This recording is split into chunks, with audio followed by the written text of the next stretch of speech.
विद्यार्थी मित्रों नमस्कार। आज हम काव्य निर्मिति के कारण अर्थात काव्य हेतु इन्हें समझना चाहेंगे कि काव्य हेतु कौन से हैं, उनके कितने प्रकार हैं और उनकी परिभाषाएं क्या हैं, उन्हें सोदाहरण समझने की चेष्टा करेंगे। बीए द्वितीय वर्ष काव्य शास्त्र अर्थात DSC 1A तृतीय अयन और अध्याय क्रमांक 1 काव्य हेतु। आइए इन्हें समझने की चेष्टा करते हैं। तो मित्रों, काव्य हेतु या काव्य निर्मिति, संस्कृत के आचार्यों ने काव्य हेतुओं की संख्या 3 और कुछ आचार्यों ने 4 स्वीकार की है। अधिकांश आचार्य काव्य निर्मिति के 3 कारण या 3 हेतु बताते हैं। वे इस प्रकार है: प्रतिभा, व्युत्पत्ति और अभ्यास। और कुछ विद्वान चौथा काव्य हेतु के रूप में समाधि को स्वीकार करते हैं। तो इस तरह से काव्य निर्मिति के 4 हेतु अर्थात 4 कारण माने गए हैं। पहला कारण है प्रतिभा।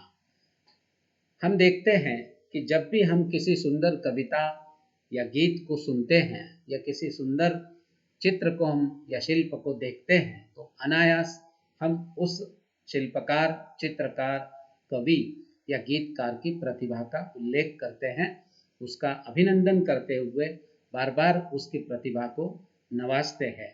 तो क्या होती है ये प्रतिभा? तो मित्रों, प्रतिभा शब्द हमें मालूम तो है परंतु उसका अर्थ हम नहीं जानते हैं। प्रतिभा काव्य निर्मिति का पहला कारण या पहला हेतु है। प्रतिभा का अर्थ है काव्य निर्माण करने वाली शक्ति, जो केवल मनुष्य प्राणी के भीतर पाई जाती है।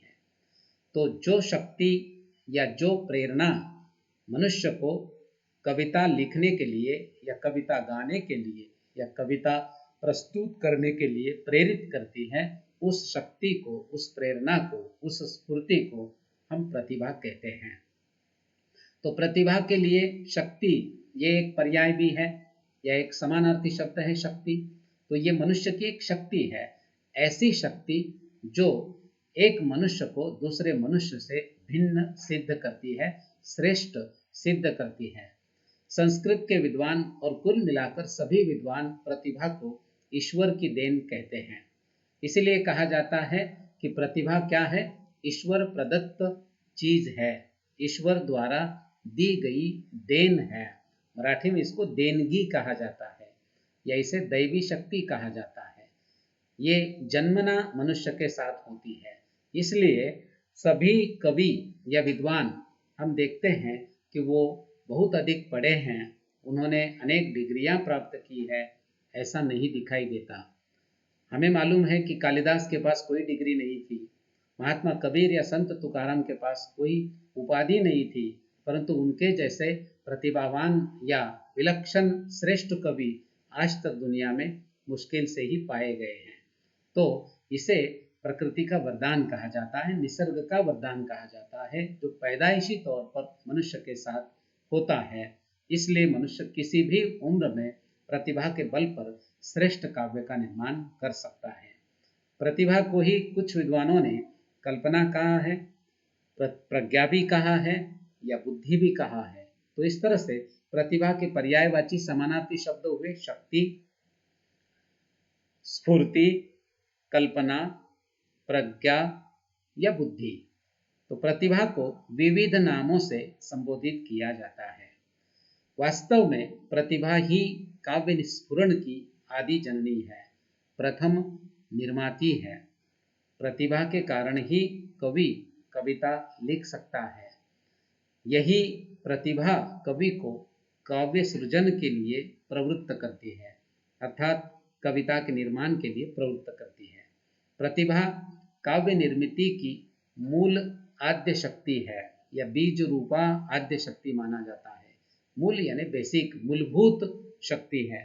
प्रतिभा के अभाव में काव्य निर्मिति असंभव है मित्रों, अशक्य है। काव्य सृजन में प्रतिभा की निर्विवाद भूमिका रहती है, निर्णायक भूमिका रहती है। यानी प्रतिभा के सिवाय हम कविता लिखना या कविता व्यक्त करना हमारे लिए संभव नहीं है। निर्विवाद रूप से प्रतिभा काव्य सृजन की प्रेरणा है, काव्य सृजन की जननी है। प्रतिभा के अभाव में श्रेष्ठ सृजन की कल्पना नहीं की जा सकती है मित्रों। जिसके पास प्रतिभा है वही कवि या लेखक या कलाकार श्रेष्ठ निर्माण कर सकता है। तो इस तरह से प्रतिभा काव्य निर्मिति का प्रथम कारण है। अनेक विद्वानों ने प्रतिभा पर अपने अपने मत व्यक्त किए हैं, प्रतिभा को परिभाषित करने की चेष्टा की है। आइए कुछ विद्वानों के मत हम देखते हैं। आचार्य अभिनव गुप्त संस्कृत काव्य शास्त्र का एक महत्वपूर्ण नाम, जिन्होंने ध्वन्यालोचन नामक ग्रंथ का निर्माण किया और अपने काव्य शास्त्रीय सिद्धांत उस ग्रंथ में प्रस्तुत किए। वे आचार्य अभिनव गुप्त कहते हैं, शक्ति प्रतिभानम, अर्थात प्रतिभा ही शक्ति है। तो मनुष्य के पास प्रतिभा एक ऐसी शक्ति है मित्रों, जिसके बल पर वो श्रेष्ठ से श्रेष्ठ काव्य या साहित्य का सृजन कर सकता है। तो शक्ति का मतलब केवल पावर या मनुष्य का शारीरिक बल ही नहीं है मित्रों, तो उसकी बुद्धिमत्ता, उसकी प्रतिभा, उसका दिमाग एक बहुत बड़ी शक्ति है। इसके बल पर वो श्रेष्ठ काव्य निर्माण कर दुनिया को प्रभावित कर सकता है, आनंदित कर सकता है, चमत्कृत कर सकता है। तो प्रतिभा वास्तव में मनुष्य की एक शक्ति है। आचार्य जगन्नाथ या पंडित राज जगन्नाथ कहते हैं, तस्य च करण कविगता केवल प्रतिभा। रस गंगाधर नामक ग्रंथ में पंडित राज जगन्नाथ ने यह परिभाषा प्रस्तुत की है। तो इस परिभाषा का अर्थ यह हुआ कि कविगत प्रतिभा ही काव्य का प्रधान हेतु है। अर्थात कवि के बीच में जो प्रतिभा हमें दिखाई देती है, वह प्रतिभा ही काव्य का मुख्य हेतु है और इसके कारण ही कवि श्रेष्ठ काव्य का निर्माण कर सकता है। आचार्य वामन कहते हैं, कवित्व बीजम प्रतिभानम। काव्य रीति नामक ग्रंथ में वामन ने यह परिभाषा प्रस्तुत की है। इसका मतलब ये होता है मित्रों कि प्रतिभा ही कवित्व का बीज है, यानी प्रतिभा बीज है। इस बीज को जब कवि बोता है, तब कविता या कहानी या नाटक या उपन्यास नामक साहित्य की फसल जन्म लेती है और उस फसल को कवि अपनी मेहनत, अपना अभ्यास और अपनी निपुणता के बल पर मजबूत करता है। यानी प्रतिभा क्या है? काव्य निर्माण का बीज है। इस बीज के अभाव में काव्य रूपी फसल का निर्माण होना असंभव है। प्रतिभा की महत्वपूर्ण विशेषता है मित्रों नवनिर्मिति की क्षमता। जिसके पास भी प्रतिभा होती है वो अपनी कविता, अपने साहित्य के द्वारा दुनिया के सामने नव निर्माण करता है। तो नव निर्माण या नवनिर्मिति की क्षमता वाली शक्ति है प्रतिभा। कुछ विद्वानों ने प्रतिभा के प्रकार भी माने हैं मित्रों। एक विद्वान कहते हैं कि प्रतिभा दो प्रकार की होती है, कार्यित्री प्रतिभा और भावित्री प्रतिभा। तो कर्तृत्व या कार्य से या किसी तरह से प्रयत्नों के बल पर जो प्रतिभा विकसित होती है उसे हम कार्यित्री प्रतिभा कह सकते हैं, और जो भावों के रूप में या नैसर्गिक रूप में मनुष्य में विद्यमान होती है उसे भावित्री प्रतिभा कह सकते हैं। तो इस तरह से प्रतिभा काव्य निर्मिति का प्रथम और प्रधान हेतु या कारण है, उसे याद रखना जरूरी है। प्रतिभा के अभाव में श्रेष्ठ काव्य का निर्माण असंभव है। काव्य निर्मिति का दूसरा हेतु या दूसरा कारण है मित्रों व्युत्पत्ति। व्युत्पत्ति का अर्थ होता है बहुज्ञता। बहुज्ञता मतलब बहु प्रकार का ज्ञान, अर्थात विविध प्रकार का ज्ञान।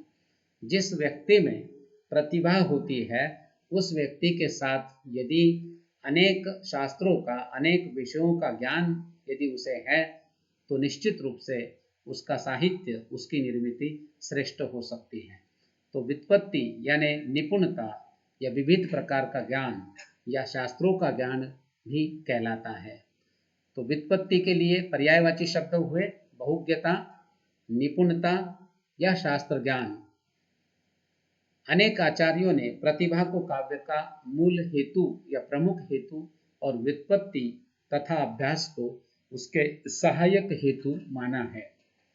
अधिकांश आचार्यों ने व्युत्पत्ति को प्रतिभा का संस्कारक, उपकारक और पोषक कारण माना है। यानी जिसके पास प्रतिभा शक्ति है, ऐसे कवि या लेखक के पास यदि व्युत्पत्ति यानी निपुणता नाम की चीज यदि है तो वो उसकी प्रतिभा के लिए संस्कारक या उपकारक या पोषक सिद्ध होती है।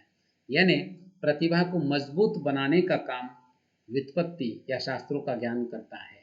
आचार्य मंगल ने तो यहाँ तक कह दिया कि व्युत्पत्ति प्रतिभा से भी श्रेष्ठ काव्य हेतु है।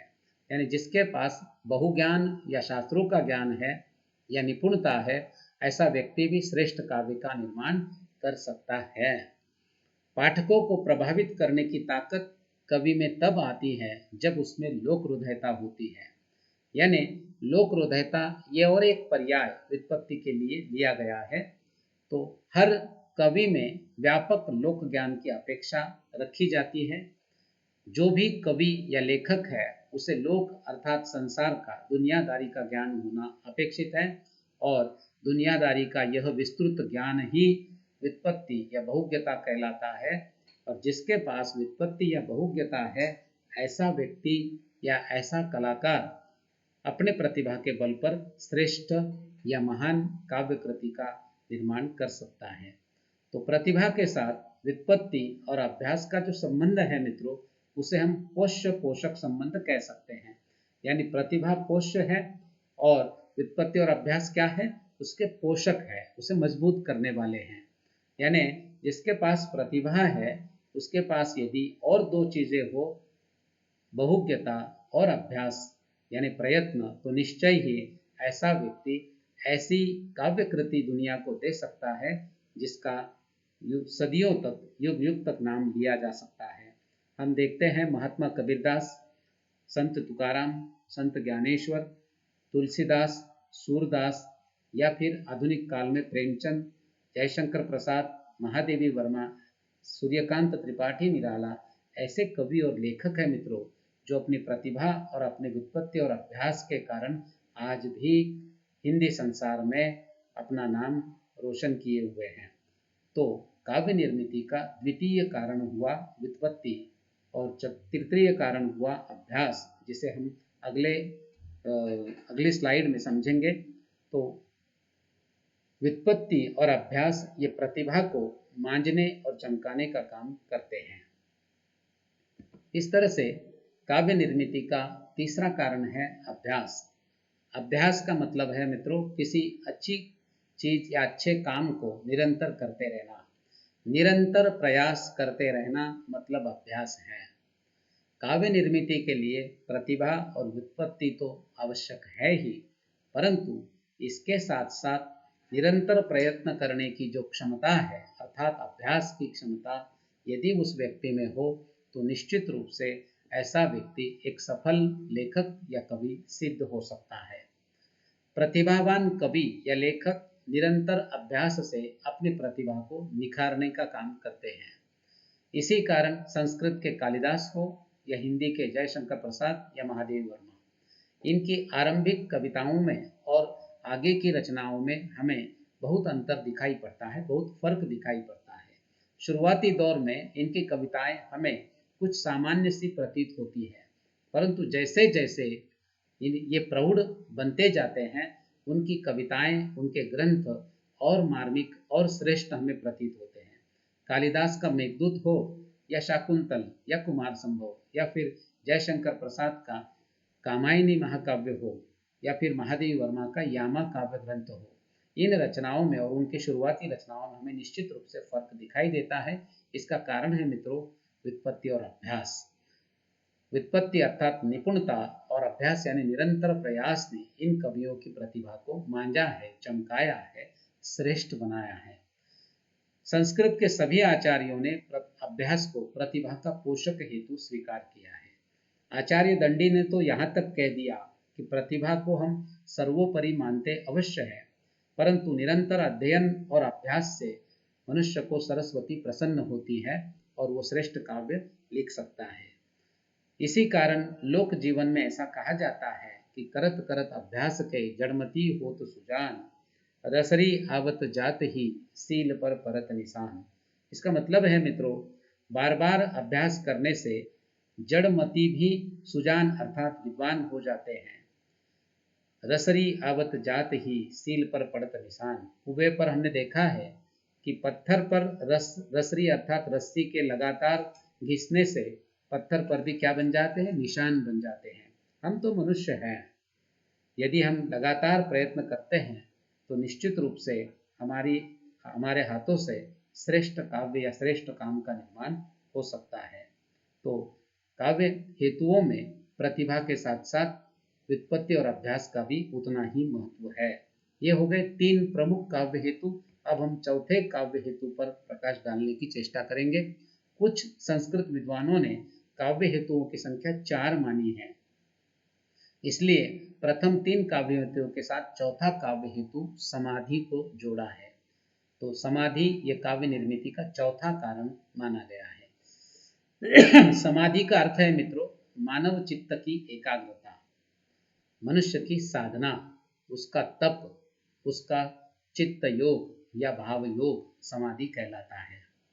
काव्य निर्मिति के लिए जिस तरह से प्रतिभा और निपुणता आवश्यक है, उसी तरह से अभ्यास और समाधि की भी आवश्यकता होती है, अर्थात अभ्यास और एकाग्रता की भी आवश्यकता होती है। यदि एकाग्रता या साधना की शक्ति मनुष्य में नहीं है तो उसकी प्रतिभा से निश्चय ही महान या श्रेष्ठ रचना का निर्माण नहीं हो सकता है। काव्य केवल कवि की स्वानुभूति नहीं है मित्रों, बल्कि वह उसकी एक साधना है, उसकी समाधि का प्रतिफल है। हर प्रतिभावान कवि अपनी निरंतर साधना से प्रतिभा को चमकाता है, दमकाता है। दंडी तो ऐसा कह देते हैं कि प्रतिभा के न रहने पर भी केवल निरंतर अभ्यास से सरस्वती प्रसन्न होती हैं। यानी एकाध व्यक्ति अपनी पढ़ाई और अपना निरंतर अध्ययन, साधना और एकाग्रता को यदि जारी रखता है तो वह व्यक्ति भी निश्चित रूप से श्रेष्ठ ग्रंथ का निर्माण कर सकता है। उसमें क्या चाहिए, उसके अभ्यास में समाधि अर्थात एकाग्रता या साधना की शक्ति चाहिए। तो प्रयत्नों की निरंतरता ही मित्रों तप या समाधि है, इसे याद रखना जरूरी है। इस तरह से काव्य निर्मिति के 4 कारण हैं मित्रों, प्रतिभा, व्युत्पत्ति, अभ्यास और समाधि। इन 4 कारणों के बल पर ही दुनिया का हर कवि श्रेष्ठ काव्य का निर्माण कर सकता है। यदि ये चारों जुड़कर एक साथ कवि में दिखाई देते हैं तो वो महात्मा कबीर कहला सकता है, संत कबीर या संत तुलसीदास या संत ज्ञानेश्वर या तुकाराम की ख्याति प्राप्त कर सकता है। धन्यवाद।